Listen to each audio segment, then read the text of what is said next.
Ama Ata Aidoo, née Christina Ama Aidoo, was born 23rd of March in the year 1942. She's a Ghanaian author, poet, playwright, and academic. She was the Minister of Education under the Jerry Rawlings administration. In the year 2000, she established the Mbaasem Foundation to promote and support the work of African women writers. Some other sources by Megan Parent Brown University and Africa Who is Who 3rd edition stated that she was born on March 31st, You know what I mean? 1940. I think that the people whose opinions I cared for liked me. Others didn't. But you see, in a process like the one we had initiated, there were, and I believe there still may be, different forces at work. And I think that it was very necessary that at the time I make myself recognize that that time was not good, for maybe what I flattered myself I knew the country ought to have. And I also think that in a way it was also good that the government could recognize this, that I was just too much for everybody at the time. The Aidoo Schneider Book Prize, awarded by the Women's Caucus of the African Studies Association for an outstanding book published by a woman that prioritizes African women's experiences, is named in honor of Ata Aidoo and of Margaret C. Schneider, who was the founding director of UNIFEM. Here I am essentially a writer, and second, essentially a mother. Whereas before, I was essentially a university lecturer or a minister. In fact, being a mother didn't even come third place. I think part of the problem behind why I had to leave was that my daughter was living with a public somebody. And considering also that, I'm a single parent, her father wasn't even alive somewhere. Well, I can always put my S. My life in Zimbabwe and my life in Ghana just before I left. I mean, like the two opposite sides of opposite poles. Oh, you should. Oh, I shouldn't have brought you that.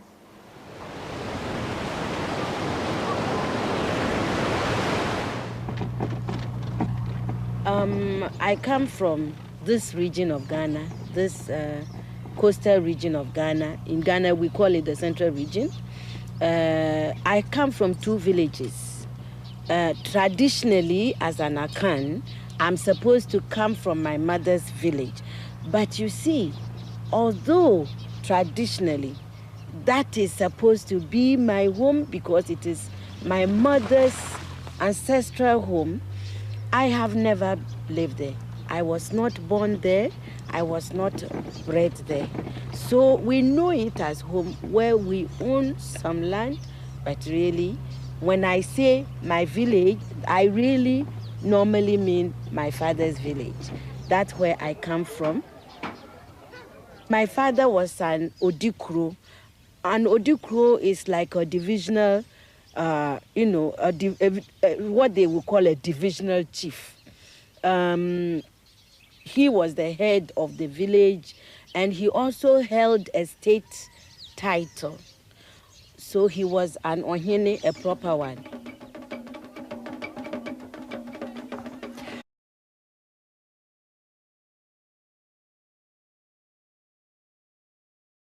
Aidoo was born 23rd of March 1942 in Saltpond in the central region of Ghana.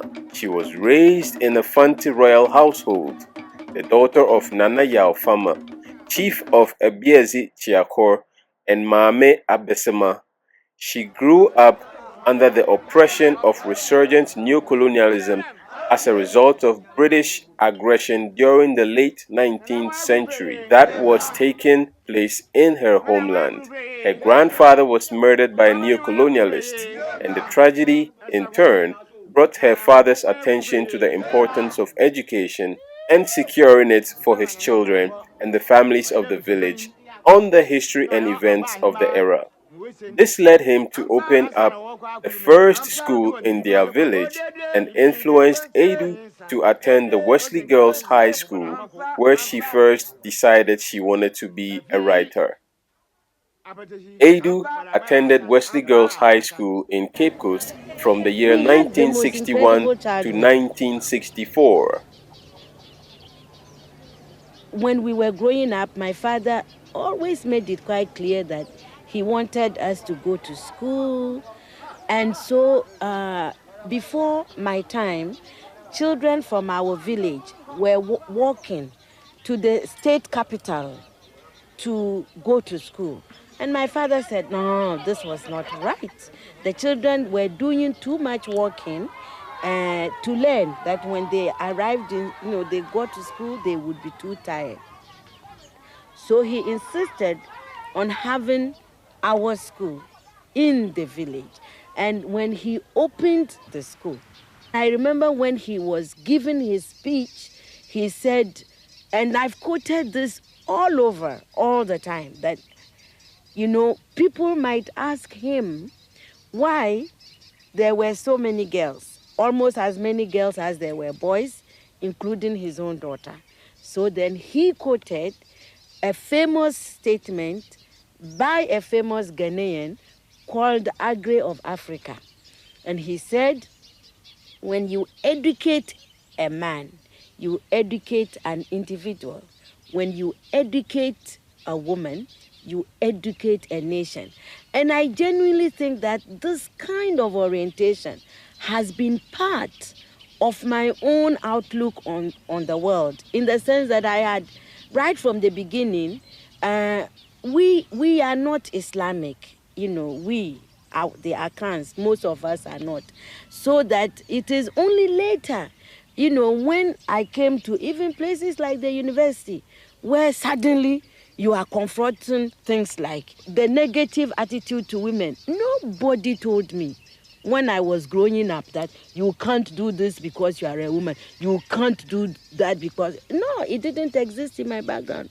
My mother and my father, they were very easy. According to our people, you inherit your name and your soul from your father.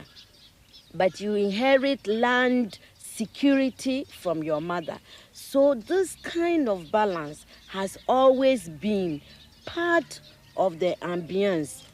I think that my mother has been fantastic. I mean, she has always understood. I have not been able to prevent myself from hurting her. It's amazing. We nearly always hurt most the people we also care most. It has not been deliberate, but I have done things like become a whole minister of state without telling her. She was so hurt when I accepted to become, for instance, the Secretary for Education without consulting her.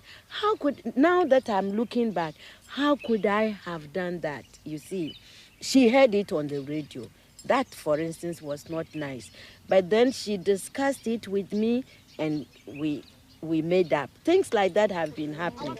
In 2000, she founded the Mbaasem Foundation, a non-governmental organization based in Ghana with a mission to support the development and sustainability of African women writers and their artistic output, which she runs together with her daughter, Kena Likimani, and a board of management. There was a group in the village who told stories.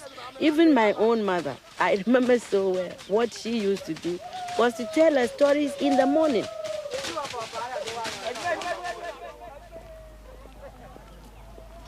And we had crafts people, other artistic people, weavers, basket weavers.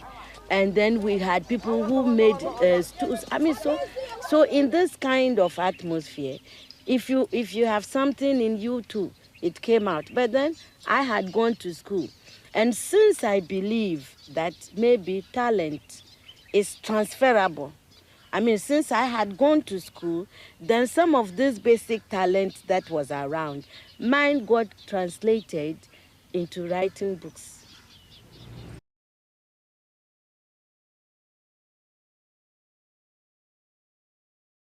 After high school, she enrolled at the University of Ghana, where she obtained a degree in Bachelor of Arts in English and also wrote her first play, The Dilemma of a Ghost, in 1964. The play was published by Longman the following year, making Aidoo the first published African woman dramatist. Ama was appointed Minister of Education under the Provisional National Defense Council in 1982. She resigned after 18 months, realizing that she would be unable to achieve her aim of making education in Ghana freely accessible to all. You must know, darling Atto, I'm not coming along. What do you mean? You know what I mean. Or don't you understand English either? I'm waiting for you. If we aren't there by 9, the place would be full up, and I wouldn't care to stand through a World Thanksgiving service. And of course, you would only have to come back here to sleep, wouldn't you? Only I repeat, I ain't coming along. Or are you too British? You cannot understand me Yankee lingo. Julale, sweetie pie. Aren't you going to say poor, sweetie pie? Aren't I poorer here than I would have been in New York City? You lally, my people say they're not pleased to see you drink alcohol. You lally, my people say they're not pleased to see you smoke. You lally, my people say, my people, my people, my people. Atto, you're such a little rotten coward. I'm drinking in spite of what your people say. Who married me? You or your people? And why didn't you tell your people? You promised me we'd have kids when I wanted them.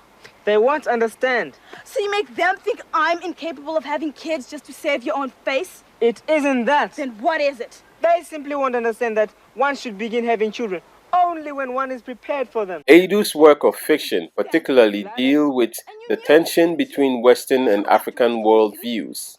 Her first novel, Our Sister Killjoy, was published in 1977 and remains one of her most popular works. Many of Aidoo's protagonists are women who defy the stereotypical women's roles of their time, as in her play Anowa. Her novel, Changes, won the 1992 Commonwealth Writers Prize for Best Book in Africa. Can't you preach to your people to have just a little bit of understanding the things they don't know anything about it?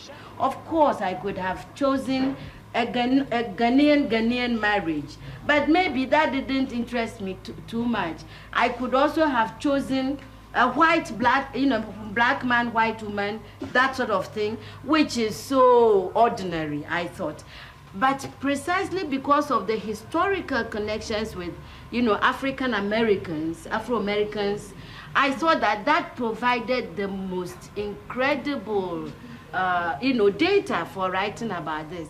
And obviously I wasn't wrong in the sense that the dilemma, it doesn't, it's like I haven't written anything else after the dilemma of the day. The history and the literature of human people is about the actions and the falling of men. And that literature is really about what makes men and what men do. Not about women. So if you write about women, suddenly everybody is asking you, why are all your main characters women? I am a woman. When I stand in the front of a mirror in the morning, I don't see a man. Do you see? I see a woman. So when a woman writes about women, she's not being feminist. She is just being natural.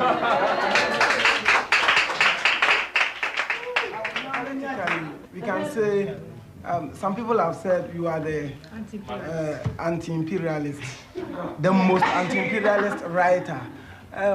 Can you comment on it? I think that's a compliment. But I don't think that I'm the most, Marxist of Africa's writers. I mean, people will mention Gugi Wathiongo and other people. Yeah, but I don't know. It's the critics. You see, the critics, they will read these things and they start telling. I can't deny, I think, like I said, If people think that they can feel my socialist orientation or anti-imperialist orientation in my works, that's fine. I'm happy. Yeah. Thank you. I can see you are in this hot seat. I mean, very, very hot, Yes. as you know. The whole essence of what we are trying to do in Ghana now is to just give meaning to that statement of Nkrumah on the eve of our independence. People quote the others like the independence of Ghana is meaningless and so on. But there is something that he said about a new African who has come onto the scene now, ready to take on responsibilities and make decisions for himself and herself. That's right. And we have not prepared our people to do that, and we continue to expect things. I mean, if education doesn't prepare anybody to take charge, to take responsibility for his or her own life, then it is no education. What were your ideas? Oh, well, I mean, basically, it was to democratize, education and make it more nationalistic.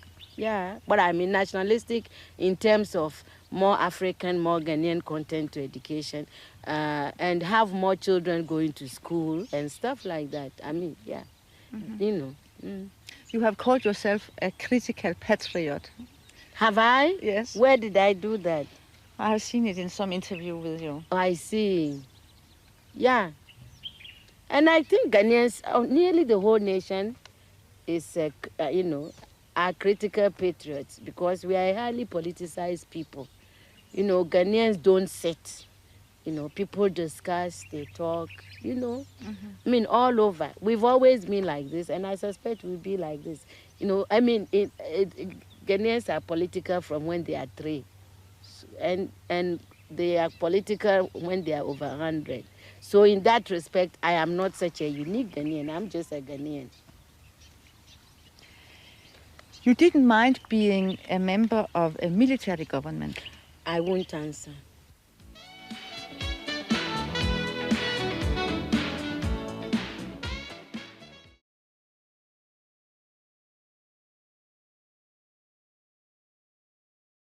She has portrayed the role of African women in contemporary society.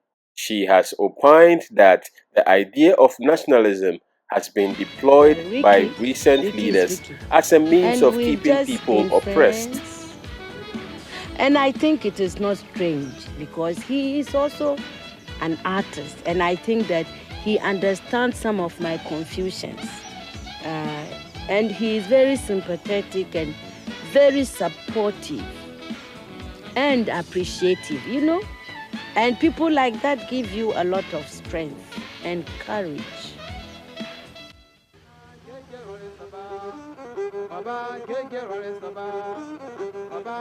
She has criticized those literate Africans who profess to love their country but are seduced away by the benefits of the developed world. She believes in a distinct African identity, which she views from a female perspective. She worked in the United States, where she held a fellowship in creative writing at Stanford University in California. She's a woman who works hard. She is in fishing. We met not so long ago, but I think we took to one another.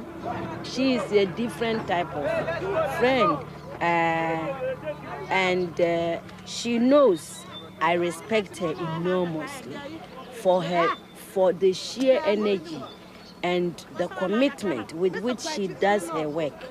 I mean, my goodness, she works hard. First one,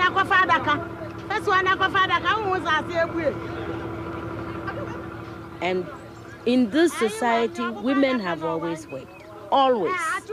And I think that she knows I admire her for this. I mean, it's that kind of friendship. Two women who like one another, I think, for the work they do. I don't think she knows me too well as a writer.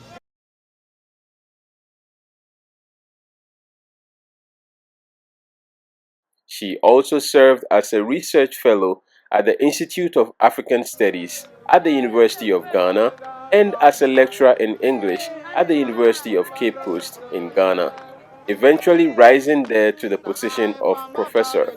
She has also spent a great deal of time teaching and living abroad for months at a time. She has lived in the United States, Britain, Germany, and Zimbabwe. In London in 1986, she delivered the Walter Rodney Visions of Africa lecture organized by the support group for Bogle Le Overture Publishing House. Aidoo taught various English courses at Hamilton College in Clinton, New York in the early mid-1990s. She is currently a visiting professor in the Africana Studies Department at Brown University. Aidoo is a patron of the Etisalat Prize of Literature alongside Dele Olojede, Ella Wakatama Alfrey, Margaret Busby, Sarah Ladipo Manyika, and Zex Nda. The Etisalat Prize for Literature was created in 2013 as a platform for African writers of debut books of fiction. She obtained a Fulbright Scholarship Award in 1988 The thing is and that, Mbari Press as far Short as I'm Story concerned, Prize. since we met you people 500 years ago, look at us. We've given everything. You are still taking. It's true. I mean, where would the whole Western world be without Africa? Our cocoa, our timber, our gold, our diamonds, our platinum, our whatever. Everything you are is us. I am not saying it, it's a fact. And in return for all of this, what have we got? Nothing. Anti-personnel indoctrination against ourselves. If you go and cook your horrible diseases like AIDS, you say it is us. You brought us tuberculosis. We didn't have this big cough until white people came here. In exchange for Africa giving Europe 500 solid years of our people, I mean not Europe, the Western world, of our human beings to work your canes, to dig your gold, to take in gold itself, diamond, I mean, you know, fish, peanuts, palm oil, everything. In exchange for that, we have got nothing. Nothing. And you know it. Nothing. And you look upon, you know, white folks look upon us like monkeys. It is true. It's in your literature. Hey, you know, some of your best thinkers have said this about us. Have you heard of all these Germans? Have you heard? Okay. Yes. They said, Lord Burton, yes. People like that, they said, we don't even have the brain of animals. That's what we've got from you people. But don't you think that this is over now? Over where? Is it over? Who said that AIDS came from the green monkey? Is it over? Is it over? Well, if this is your impression, do you think that you can ever forgive us? It's not a question of forgiveness. I have nothing against you. My point is that you did and you are doing for your survival what is necessary. We can't blame you for that.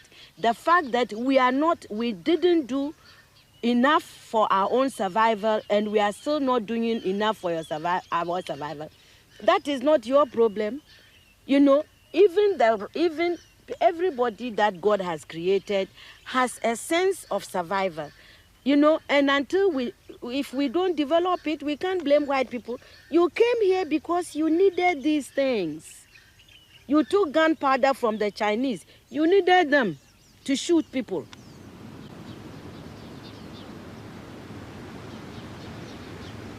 I think that for me and members of my family, Elmina Castle has got a very, very special significance because they tortured my father's father my real grandfather to death there by the colonial government.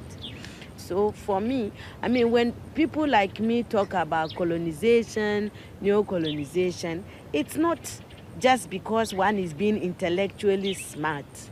You know, I mean, we have personal touches with it. I mean, I cannot forget that this happened to my grandfather.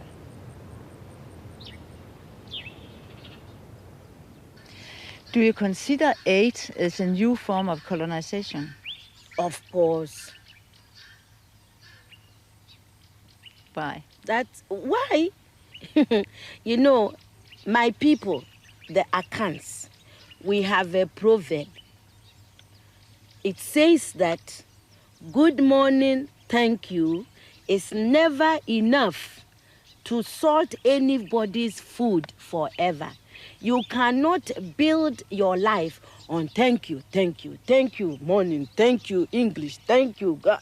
You know, which is what aid makes. You know, we are always receiving. Nobody, look, and I don't care who hears, nobody anywhere in this world is going to send you their best of anything. Do you see? Neither the experts nor what I mean, people, you give us what you can afford. Aid is the leftover, really, and it cannot be enough. What I mean, aid, you can, when, you know, the world is, now the world is one place. So, there is nothing wrong if my house is in a crisis and you offered me something. There's nothing wrong, you know, because there is interrelationship. But a whole nation, a whole continent cannot live forever on aid. And I think aid is we are in Africa, we are in danger of making foreign aid a kind of policy that is wrong. I mean, I think that we, you know, it humiliates our people. The people in the villages have not asked anybody to go around begging on their behalf.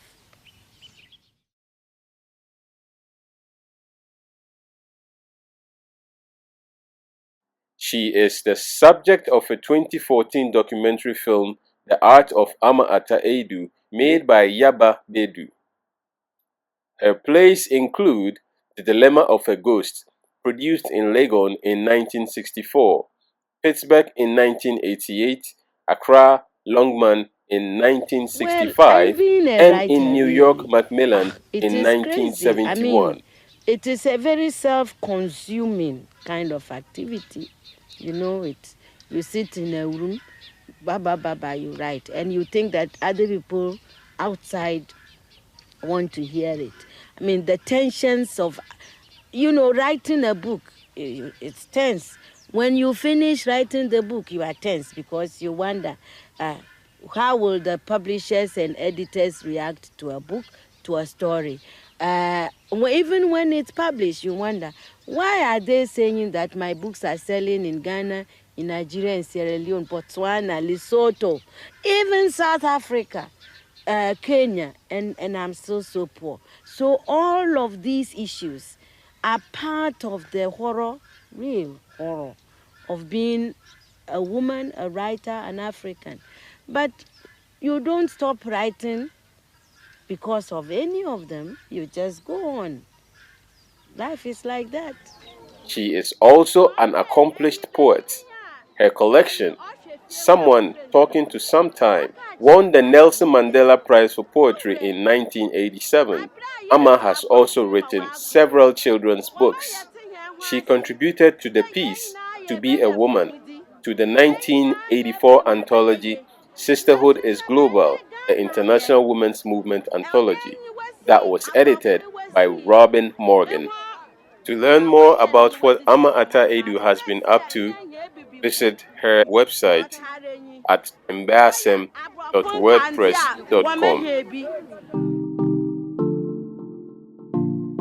Yeah, yeah.